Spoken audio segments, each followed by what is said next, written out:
This is one of the most underrated theme parks on the planet. Parque del Café, otherwise known as the Coffee Park, is a signature icon of Colombia nestled in the mountains. They're home to 27 rides, including 3 roller coasters, although that's soon to become 4 roller coasters, and they're known for their beautiful landscaping and location. The park is situated just outside of Montenegro in Armenia. We flew to Armenia from Bogota, and it was less than an hour flight. It was super easy. From there, we drove about 20 minutes through the jungle and arrived at our front entrance, but we couldn't see anything. There's just this tall, beautiful watchtower, and that was it. And we were wondering, where's the park? It's not until you pass through the front gate that you realize this park starts at the top and works its way down to the bottom. It's like the reverse Glenwood Caverns, how you take a sky ride all the way up to the top of the mountain. Here, you hop on a sky ride and take it all the way down to the bottom. From the top, you can look out and see the different roller coasters, the nearby mountains, the city of Armenia. It is absolutely stunning, and I can't wait to tell you guys about it in this review video, and hopefully by the end of it, it'll convince you to plan your own visit to Parque del Café. Because before going, I hadn't really heard anything about this place. The main thing I knew was that they are home to the original Zambezi roller coaster from Worlds of Fun, and that's actually what inspired us to make the trip down to Colombia. We are so excited to ride the new Zambezi Zinger, which opened up in 2023, and we said, hey, the original Zambezi from that park is still operating down in Colombia. It's been there for over 20 years. But what I didn't know was just how cool this park would be. I was expecting your standard run-of-the-mill amusement park, which is kind of what you get at the 2 in Bogota. We also visited Salitre Magico and Mundo Aventura,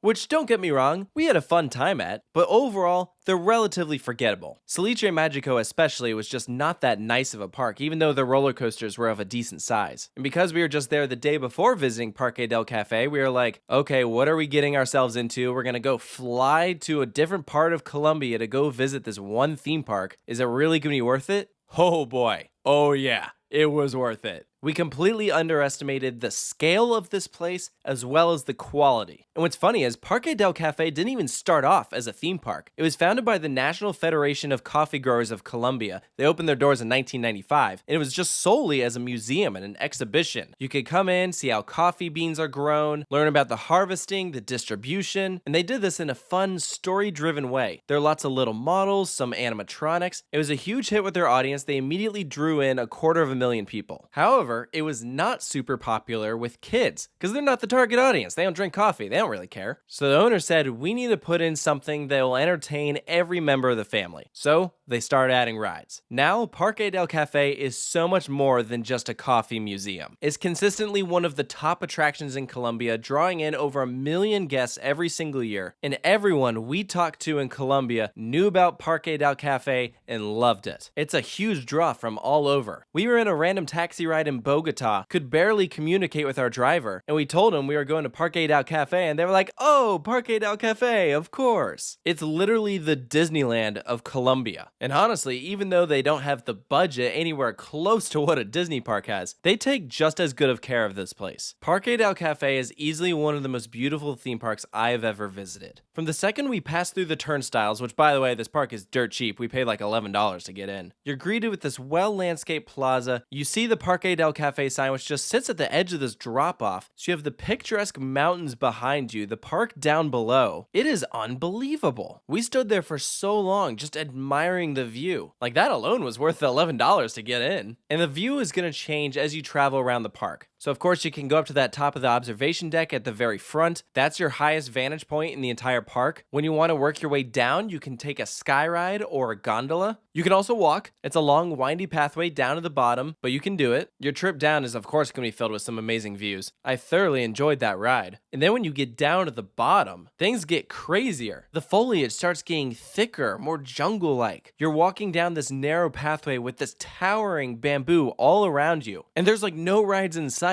You feel like you're in the middle of the Amazon or something. And then eventually the pathway opens up into this like little town. Some just absolutely beautiful buildings. One of them's a train station. One of them's a coffee stand. There's a gift shop, another little museum like display space. We're like in awe just walking around. I think it took us a while to eventually get on a ride because we were just so amazed at the beauty of this place. We were already popping in the gift shops like, I need to buy all the merch, which is super tempting because coming from the US, the exchange rate works so well in your favor. Sarah bought a hat for $4. I ended up buying 2 t-shirts and spending a grand total of $12. That's $6 a piece. And of course, if you're a coffee drinker, you're gonna want to try the coffee. Colombian coffee is famous all around the world, and when you're at a place literally called Parque Del Café, I mean, it's a given, right? The irony is, I myself don't actually care for coffee. It doesn't agree with my taste buds. But some of the members of our group are huge coffee drinkers and just raved about it. They ended up taking home some coffee beans they sold in the gift shop. The one piece of advice I will give, though, is if you can, plan on bringing some cash with you. The gift shops do take credit card, but as you get to some of the food stands and places to eat, many of them are outsourced and they take cash only. So just make sure to have at least some with you. We thought the food here was really good. There's multiple food courts and sometimes some local restaurants in them. We ended up trying 2 different meals. We got some traditional Colombian cuisine, which was really good. And then also, because we were intrigued, we tried their take on Asian food. Also really delicious, great portion sizes too. The only thing we had that I would not recommend is we tried some fun sodas over by one of the roller coasters, Yippee. They were disgusting.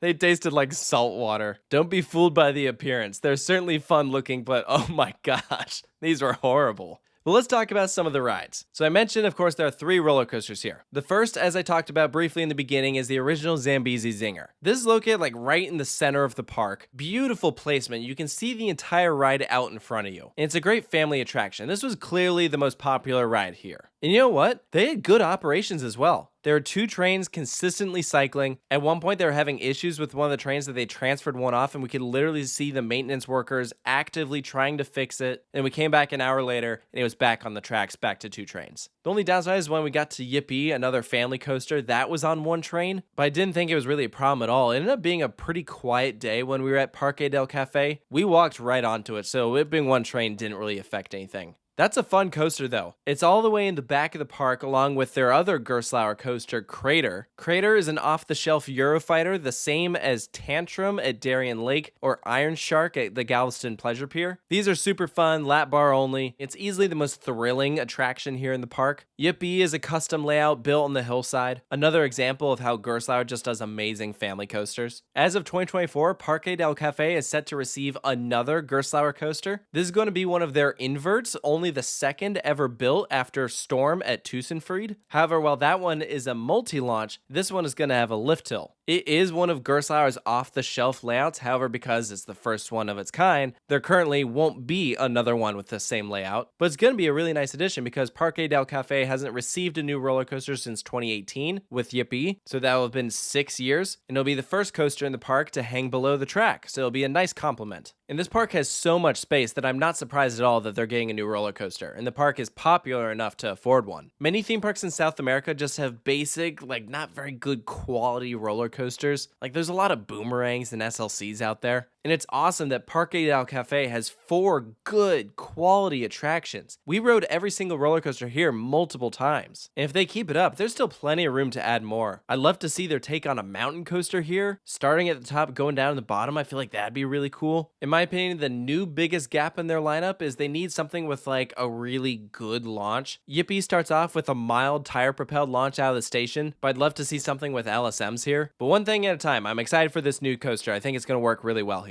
Other attractions at Parque del Café include a log flume. This one seemed like more of a basic layout. It was closed during our visit, so we did not do it. They have a pretty impressive rapids ride, decently well themed, and it seemed to get passengers absolutely soaked. Because we flew in that morning and were planning on flying back to Bogota that night, we opted not to do a ride that would get us soaked, but it did look like fun. They're also home to a drop tower. I'm not gonna lie, this was probably the most disappointing ride in the park. It's a very short experience and you barely get any airtime at all when you're shot up to the top. It felt like it was half a cycle. Definitely an underwhelming experience. One of my favorite rides in the park is this train that goes all the way around. It's a 40-minute long experience. And because it's a big circle, you get views of the park to your right and then views of the surrounding area to your left. It was really quite cool, and there are 2 train stations, so actually it's only a 40-minute experience if you were to do the full loop, but you can get off part way. And I love how it interacts with many of the park's pathways. You can take some bridges to go over the train tracks. Really pretty views all around. Probably the most unique thing we did at Parque del Café was ride horses through it. Yes, you can go horseback riding at Parque del Café. And I highly recommend you do it because it is so cheap. We paid